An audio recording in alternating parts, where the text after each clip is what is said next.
I had this cover off. This is the belt cover on the table saw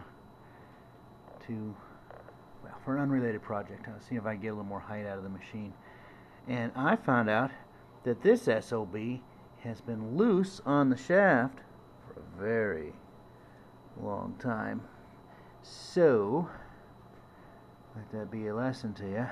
On occasion, even if everything sounds normal, you want to go ahead and pull your belts off and have a little peek, because that keyway was out here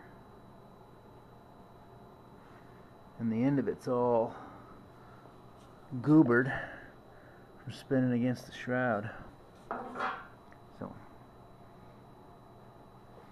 check your belts.